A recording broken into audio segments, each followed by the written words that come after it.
동해에 떠오르는 태양 누구의 머리 위에 이글거릴까.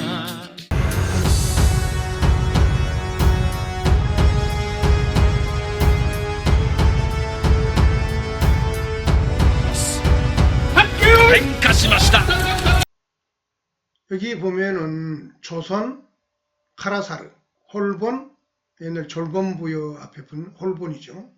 해본, 그리고 한국, 카라쿠니, 그리고 일본. 이것은 모두 같은 의미를 지니면서 다른 말이다. 이런 말이 되겠습니다. 그 뜻은 그런데 하나로서 카라이다. 카라는 해의 땅이란 뜻입니다. 그러니까 이 조선, 홀본, 한국, 일본이 뜻으로, 즉 훈으로 읽을 때는 카라가 될 수밖에 없다.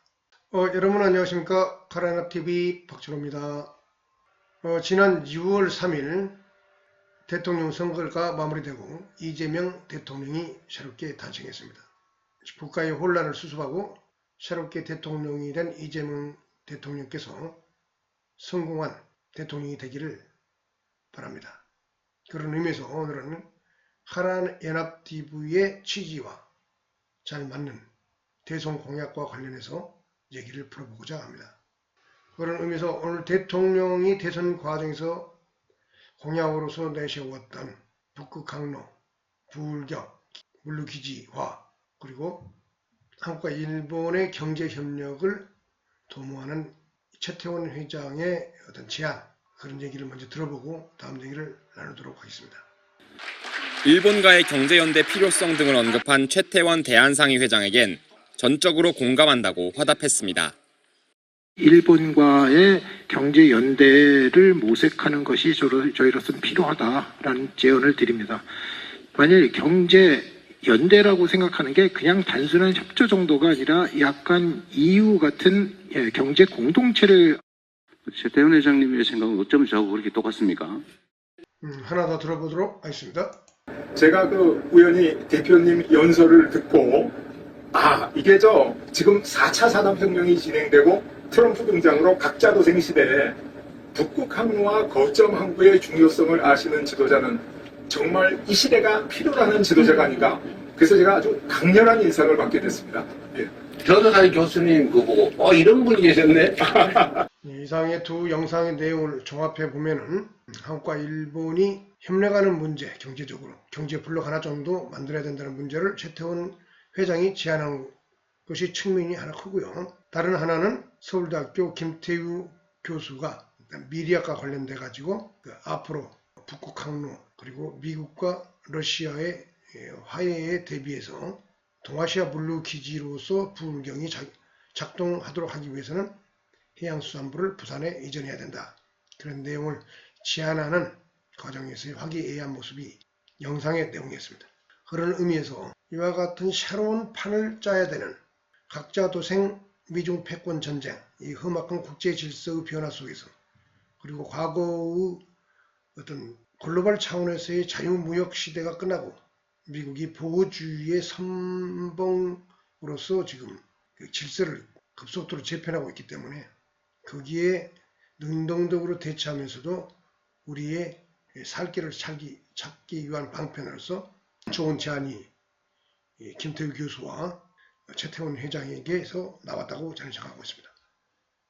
그 내용은 카라연합TV는 카라연합 정체성 함수라고 써있는 이 함수적 개념 내에서 나오는 한국과 일본인의 정체성을 새롭게 하는 그런 미래지향적인 어떤 정책이 더불어민주당과 현재 이제 집권당이 된 더불어민주당과 대통령이 된 이재명 대통령께서 적극적으로 상상의 나래를 펼쳐서 좋은 그림을 그려야 된다.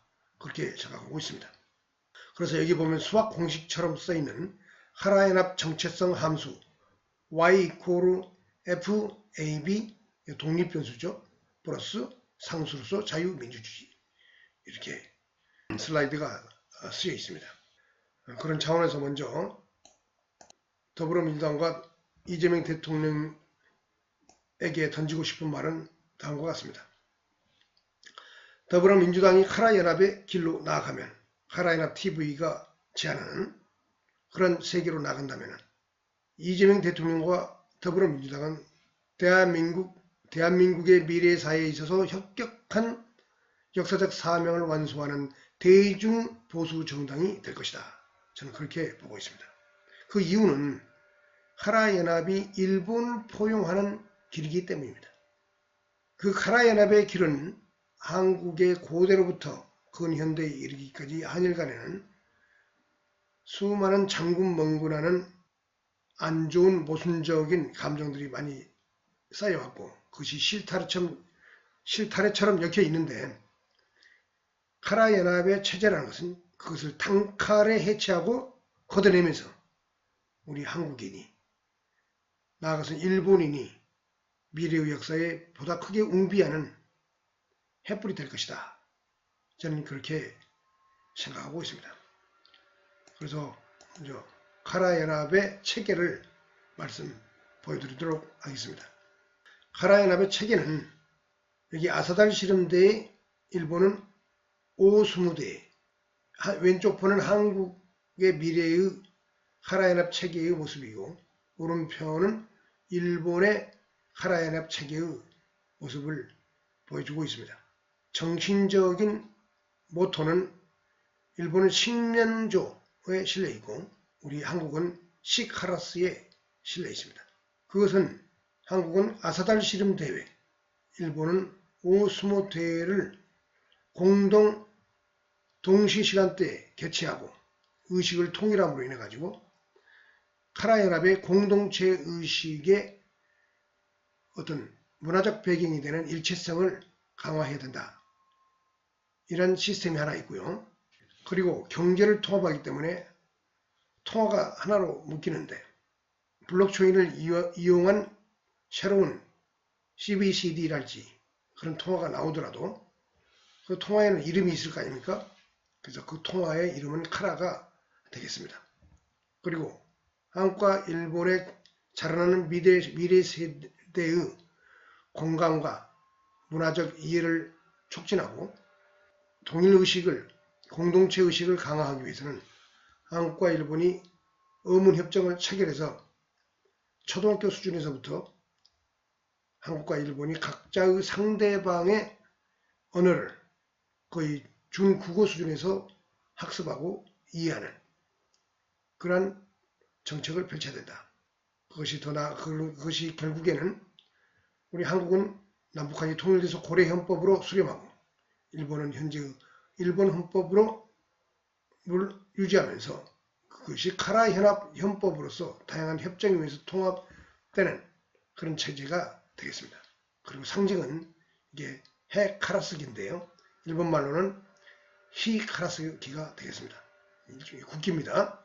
바로 이와 같은 카라연합의 체계를 구체적으로 정책적으로 이재명 대통령과 더불어민주당이 실시하면서 방금 전 영상에서 보여드렸던 김태우 교수와 최태원 회장의 그런 제안을 믹스시켜가지고 미래지향적으로 역사를 끌고 나간다면 이재명 대통령은 역사에 남는 훌륭한 대통령이 될 것입니다. 어쩌면 제2의 박정희가 될 수도 있습니다. 그런 차원에서 하나의 그림을 보여드리도록 하겠습니다. 이거는 무엇이냐? 일명 카라연합인의 정체성 퍼즐도라는 것입니다. 이 그림을 자세히 보면은 노란 부분은 중국과 관련되는 거고 이게 빨간 박스는 전부 한국과 일본이 하나 되는 세계에서의 문화적 측면들, 역사적 측면들을 나타내는 그림입니다. 여기에 보면은 좌측 상단에 아사달, 홍산이라고 쓰이는데 이게 바로 한국과 일본의 역사적 출발이며 동아시아 역사에 있어서의 어떤 이니셔티브를 지었던 역사적인 시발점이다. 이 그림을 보여주는 거고요. 여기 중국 노란 색깔에 있는 상문명과 하와는 이 요하 지역에 있었던 아사달 문명과 이렇게 교류하면서 역사와 문명을 오늘날까지 진행시켜 왔다. 이런 얘기의 이를 그림으로 표시한 것입니다. 여기 보면은 그래서 아사달 홍산 문화가 있고 일종의 당군 조선이죠. 여기서 내려간 사람들이 상문명을 건설하는데 이것이 황하 문명을 고도화시키면서 오늘의 중국 문명을 만들어냈습니다.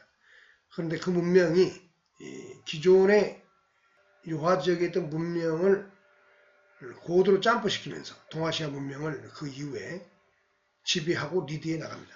그리고 그 문명, 그 문화가 동북방으로 튕겨나오면서 부여족이 만들어지고 그것이 한반도와 만주의 만진한 변한 말갈 그리고 일본 열도의 조선인과 결합하면서 오늘날의 일본인과 한국인이 만들어지는 단초가 제공되는 것입니다.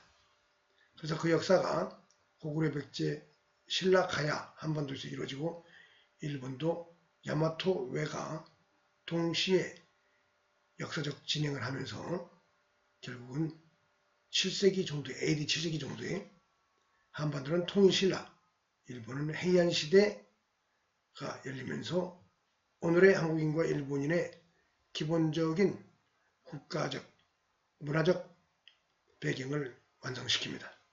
그리고 그 밑에 이것이 바로 그러니까 오늘날까지 이어졌던 역사의 물줄기의 방향성을 보여주고요. 그 밑에 이거는 향가는 한국과 일본이 공유했던 언제까지 여기 보면은 한국의 향가는 고려 전기까지 그리고 일본은 해안 시대까지 이 향가에 의해서 자기의 역사와 문화를 기록하고 축적시켰습니다. 이 향가는 한국의 것이라고만 한국인들이 생각할 수 있는데 결코 그렇지 않습니다.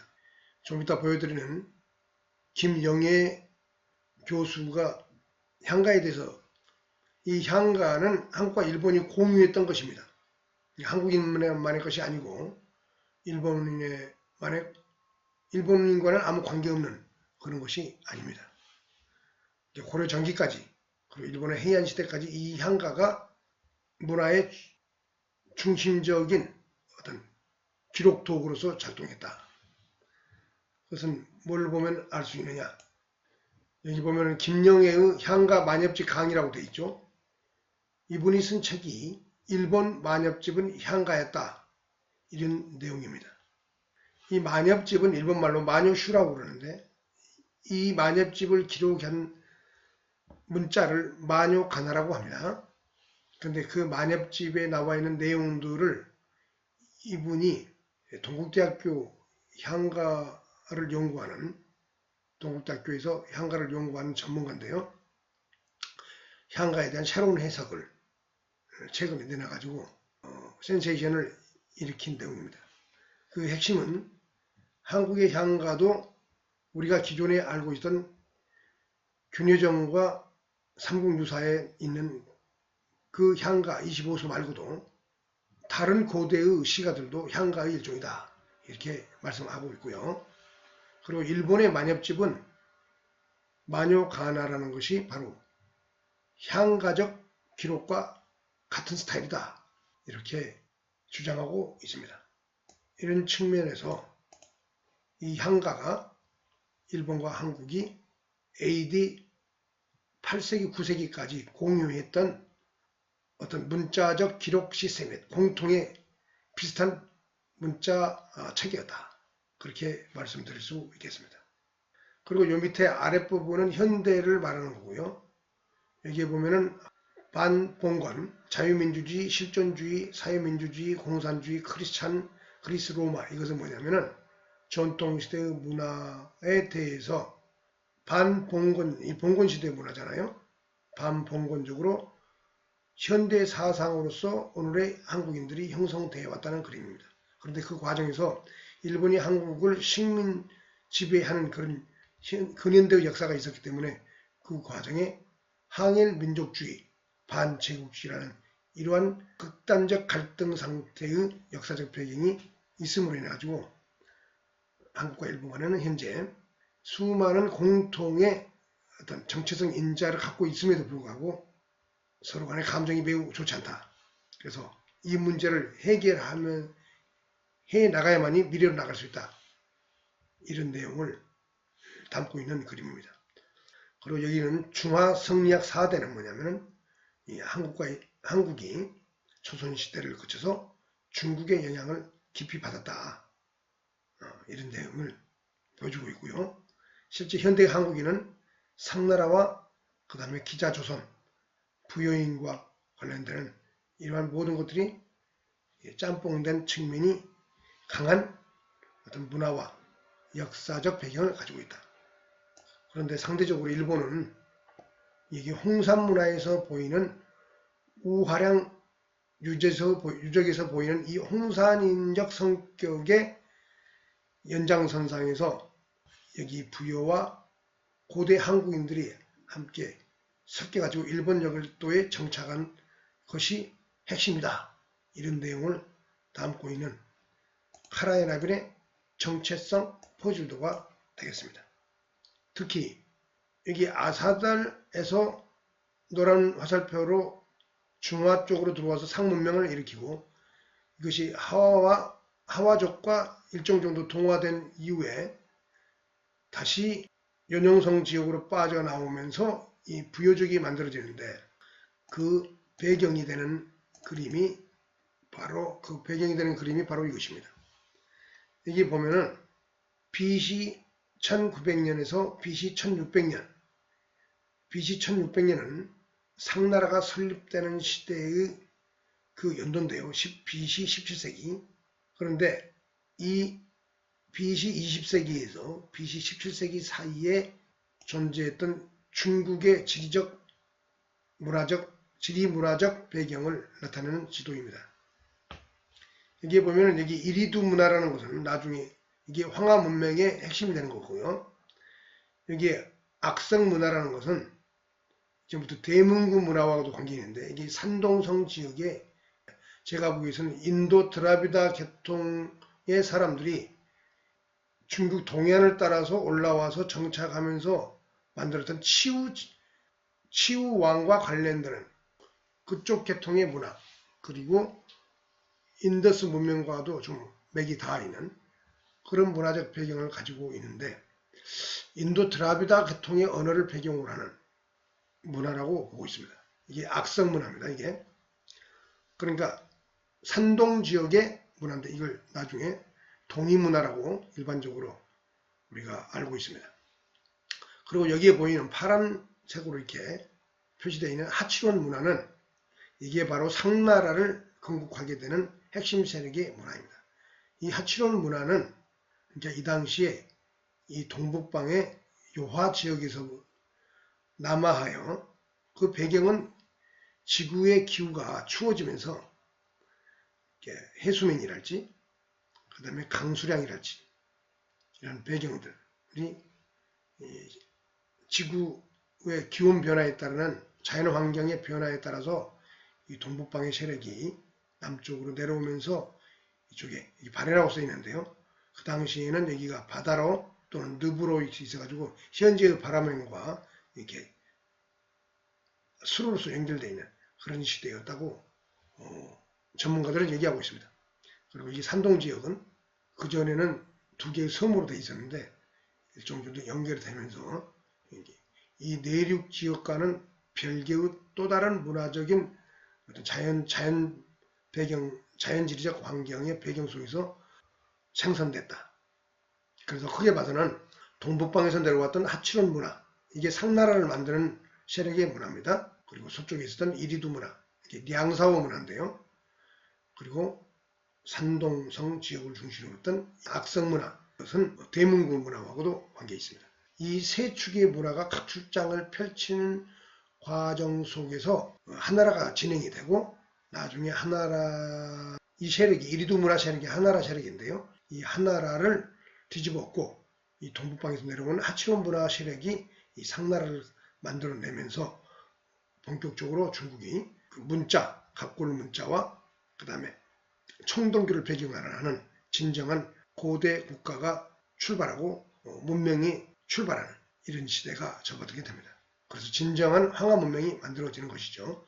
그런데 그 황하 문명의 핵심적인 발전의 단초를 제공했던 것은 여기 동북방의 요하 지역, 홍삼 지역에서 내려왔던 중에 고조선 세력의 영향하에 있었던 이 상나라 아치론 문화에 의해서 만들어진 것이다. 이런 얘기를 하고 싶고요. 지도로 보면 이게 요하 문명이 내려와서 이게 아치론 문화를 형성하고 그것이 황하 문명과 이 산동적인 문화를 통합하면서 상나라 문명이 만들어졌다. 그것이 진정한 동아시아의 고도의 문명의 출발이라고 볼 수 있다. 이런 얘기가 되는 것입니다. 그런데 오늘은 얘기는 일본과 한국이 통합되는 카라 연합의 얘기니까 그 역사적 문화적 배경이 되는 홍산 문화 그리고 거기에 있었던 우화량 유적과 관련돼 가지고 이게 오순재 교수의 짧은 강의를 들어보도록 하겠습니다. 전방후원분의 기원과 전개 이렇게 써 있고요.